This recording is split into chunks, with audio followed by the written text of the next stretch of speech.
Hi guys, welcome back to our channel. It's your girl Tiana, and today we will be talking about the home ownership process. Yes, and before I go into that, I would like to give a long overdue shout out to Tashin. Thanks for always supporting us.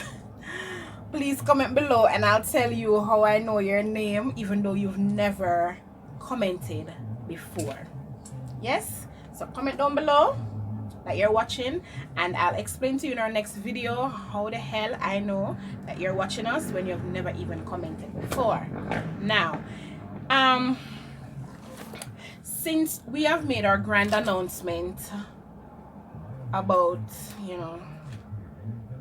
home ownership, two LGBT persons have come out to us and have stated that they too have gone through the process recently and now owns their home. Right, I'm super excited for you both, let me just say, and congratulations, and I declare that God will bless and continue to bless your household as you go through life. Yes. All right, so things to consider when purchasing a home. Before we even go into the things that we need to consider, first let me just say quickly, in order to qualify for NHT loan, you must be currently contributing to the trust, have made to the trust. Did I say thrust? What am I thinking about? You would have made 52 weekly contributions, of which 13 must have been in the last 26 weeks. And of course, you must be between the ages of 18 to 65. The older you are is the more you'll pay for mortgage. Yes? Alright, so things that you need to consider when purchasing a home. You need to consider, first of all, you need to be sure that this is what you want to do. Buying a home is a very big step. It's huge. Yes? And everything that you think could go wrong can go wrong. You know that saying that says everything that can go wrong will go wrong? Or something to that effect? Yeah. So whenever you think about buying a house, it should be the it. Yes, I am sure, I am ready, I want to do this, and I will do whatever it takes to ensure that this is done. Similar to how you start school and say, no matter what it take, may I done this and may I do this. It's like me. I started my degree and I started my degree a long time, and I have been pursuing it part-time, and it's just a long drawn out process, and now may I wind down and then coronavirus happened. School a lock, me don't know how this I go. It's a mystery. But buying a house, you have to know for sure that this is what you want. Because listen, when you rent one house, you can always pack up your shit and leave. You live with your mother, father, cousin, auntie, you can pack up your shit and leave. Not saying that when you buy a house you can pack up your shit and leave, but you would have invested so much in this thing that it's kind of hard for you to just pack up your shit and leave. So you have number one thing is that you have to be sure that this is what you want. There are times when you're going to get frustrated with the process, with the people, with yourself throughout it. You're just gonna get frustrated. There are times when you're going to have to sacrifice leisure, doing your hair, doing your nails, going out, buying fast food. There are little things that you're gonna have to sacrifice. Not saying that if you buy a KFC, it'll go blight the whole chance of ever owning a house, but sometimes you only have the KFC money, and it would have worked out better if you just go and get some crackers and tea, if you get what I say. Sometimes you're going to you're going to be required to spend all your savings one way or the other until the savings are done. You are be prepared to borrow a loan. So for me and Tony, we never have no savings because I'm a mom, I'm a student, so all of my little savings would have either gone to my pitney or would have gone to school. I have savings, and I would have discussed this in a previous video where that the savings there and money will then take it from me and hide. I don't have access to it readily like that.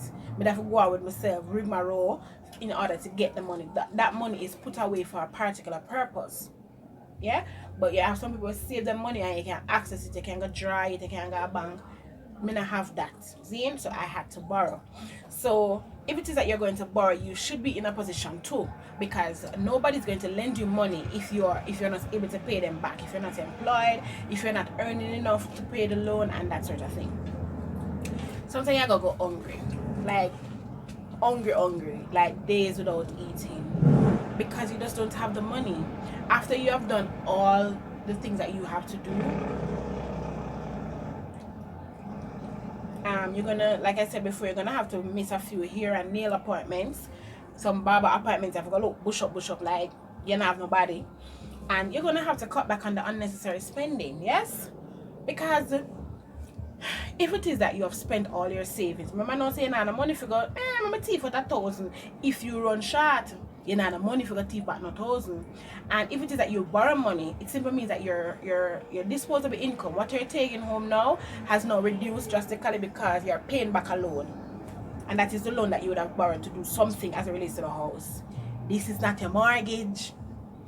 Yes, your mortgage is another deduction separate and apart from that loan that will be coming out of your pay. So you're gonna have to cut back all the unnecessary spending. If you wonder, should I eat mackerel and rice or should I go to Macaw's? You're gonna have to decide what you're gonna do. Once you're 100% positive that this is what you want, you need to decide whether or not you want a house or you want an apartment. And this decision is solely based on the individual. Yeah? Because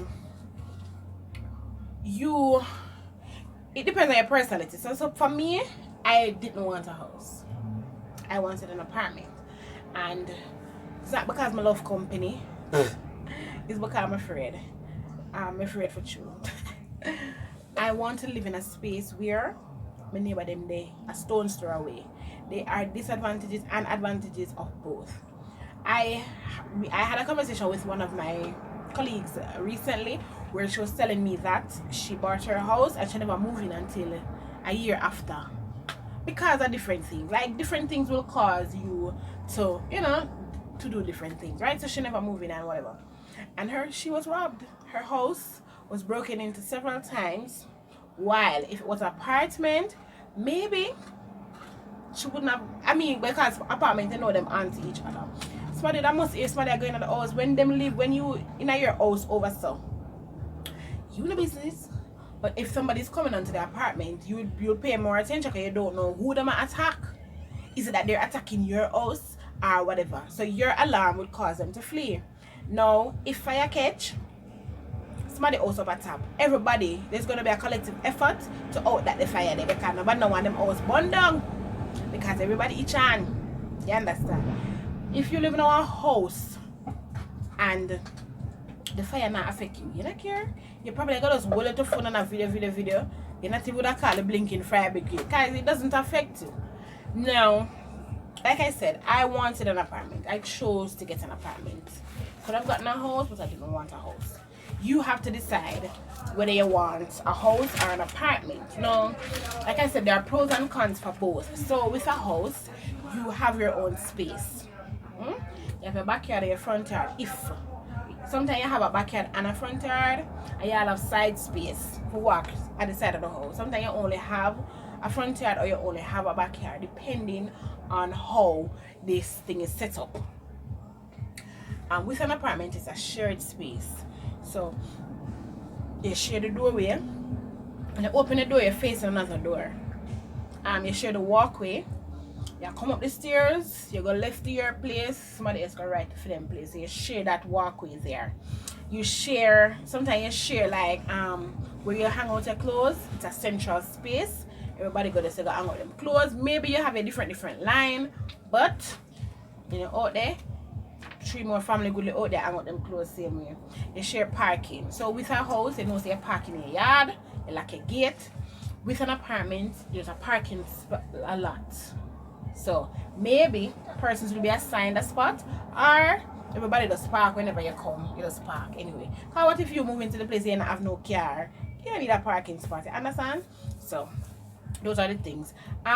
With an apartment, there may be rules and regulations. So Like when you have your house, you can bring in a dog, you can bring in a puss, you can bring in whatever you want to bring in. You might not be able to do that with an apartment because maybe your neighbors are allergic to dogs, allergic to cat. The dog will go come. Where the dog will go? In your house, bark and disturb the neighbors. You understand? You have a so I said you have a big yard space. If with a house you are able to expand, you can build on one look at this for your house, you can build on one look at that. With an apartment, you can't necessarily build on anything. With a house you have your privacy. With an apartment, the neighbor them in your business. If me and Tony ever do show too loud until the caca is because she can't hear it. Understand? So these are the things that you have to be mindful of. With a house, you can plant up a yard. You go there by the house with a mango tree in there, you can pick your mango and go out yourself. With an apartment, you don't necessarily have a garden area per se. Everywhere is a property of everywhere. Everywhere is shared. So usually in a scenario like this, like there's a maintenance structure where the person takes out your garbage, everybody throw the garbage in the same skit, and then the maintenance people remove the garbage, them mow the lawn, them keep the local pavement thing.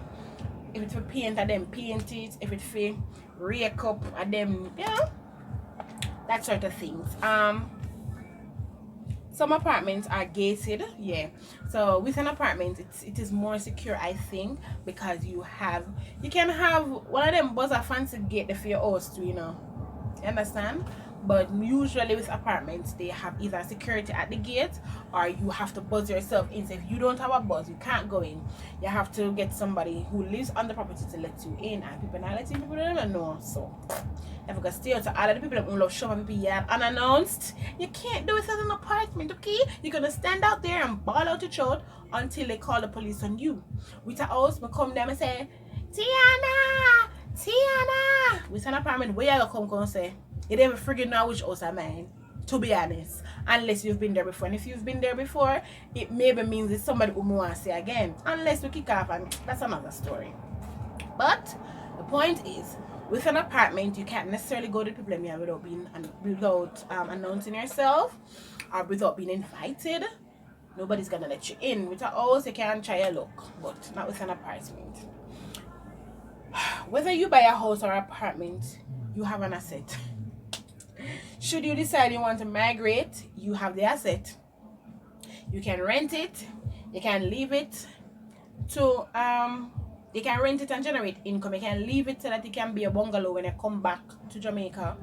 You can sell it because unlike a car, a house appreciates. The car depreciates. So the moment you drive it off of the lot, it starts losing its value, its worth. With a house, you can buy it at $1 million for argument's sake, and the features that you add to it raises its saleability. Yeah, so you buy the house $1 million, you fix it up, you can sell it for $3 million or $4 million or $5 million, whatever, depending on the value at the time of sale, right? At the end of the day, you have a legacy you can leave behind. So now that I have a house, may I left something for my child.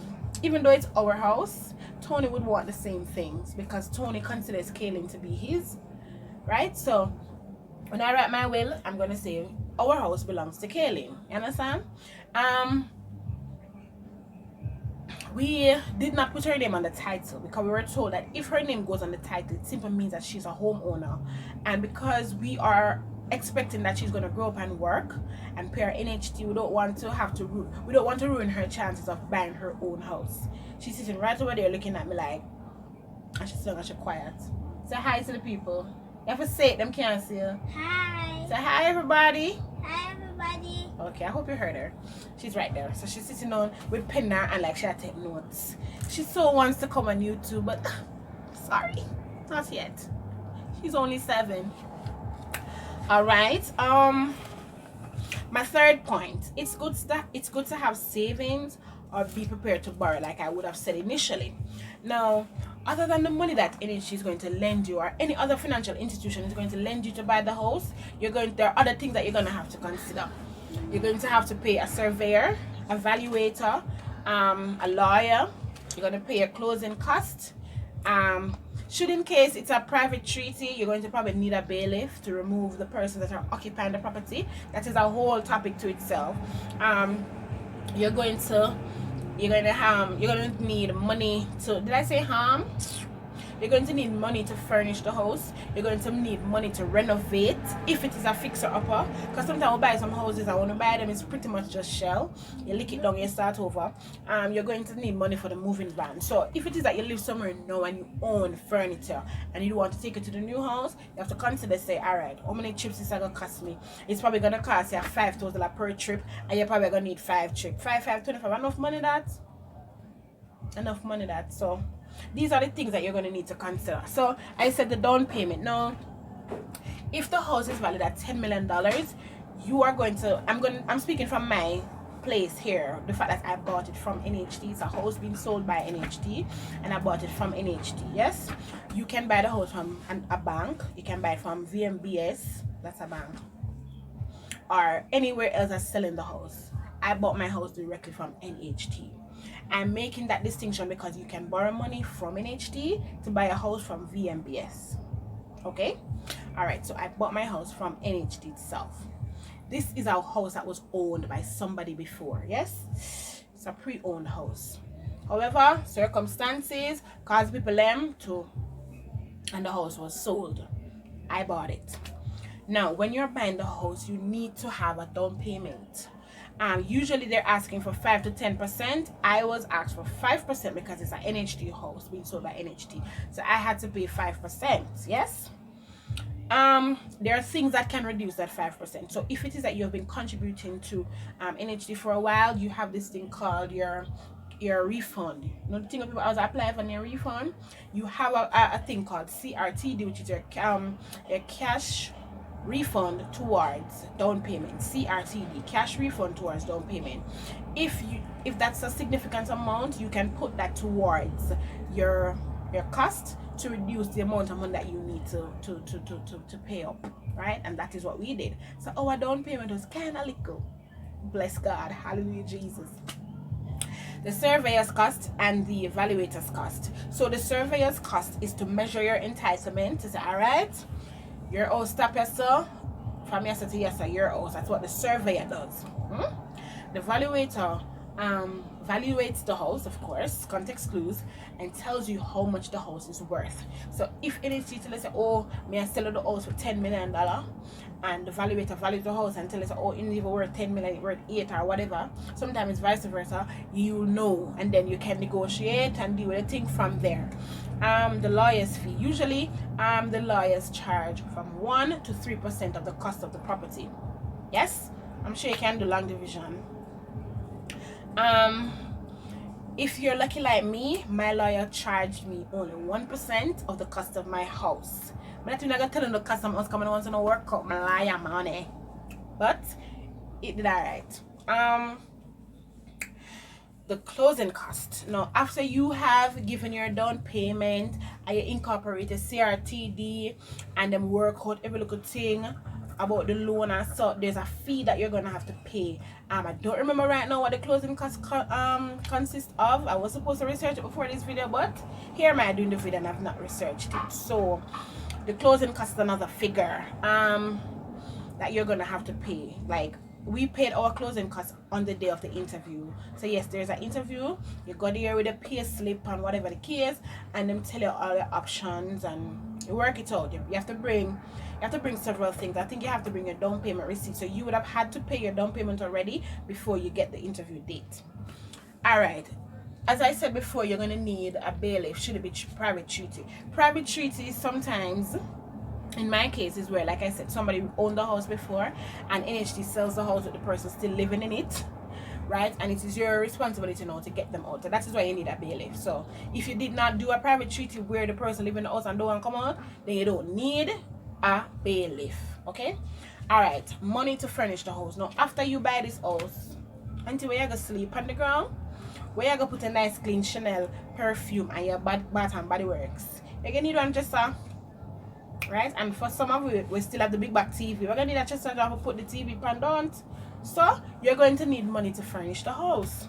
Like I said, my house was previously owned. So what if I go in there and I don't like something and I want to change something, I want to renovate the cupboards them or whatever the case? Then you're gonna need some money to renovate and change out the windows to put them up some long time. Open window like this. This where you draw them with something and open, but you want a window where you can push out and go out with the cell, right? What if you want to put on some burglar bars for your place? Then you're going to need extra money to do that. All right, the money for the moving van, like I explained, you're moving, you need to carry your things them, you're gonna need money. All right, so when we started purchasing our house, we were introduced to the open market, to the private treaty. You can buy a new fresh house also that will start build it. You can buy, just go into the NHT or whoever is selling the house and talk to them and they will tell you. So you can either get a fresh house or just a bill, or you can get a house that was pre-owned or whatever the case. We got a pre-owned house. Yes, that was our choice.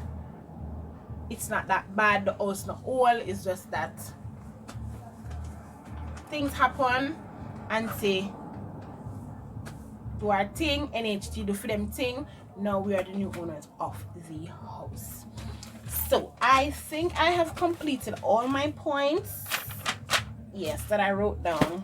Should in case you guys still have questions, I just want to thank everybody who has been inboxing us and giving me them questions after the air. We will do the question and answer segment, but I want to do that one with Tony so that he too can have an input in the responses, because the house purchasing process would have been, even though we were doing it together, it would have been a different experience of both of us. So I would want him to be a part of the conversation as it relates to, you know, how we felt, what does it mean for him, a young man 23 years old owning a house with an old cougar like me. But we will get there. So thank you guys so much for sticking and staying with us always. Remember, we have said to you that no doubt by us, we soon live together, my love. So you will be seeing more of us together and not necessarily apart. So just go out all the faith. Don't forget to like, share, and subscribe. Comment down below and let us know how you feel about our videos, about our channel. And you know, if you have any ideas, you can inbox me on IG. My IG is Tiana Wins. That's TIANAWINZ. And you can also reach me on Facebook, Tiana Tony Rebel Laws on Facebook. Tony is Tony Laws on Facebook. Until next time, guys, please remember to be safe and always pray and ask God. That is if you believe in God. If not, blessings. Unconditional.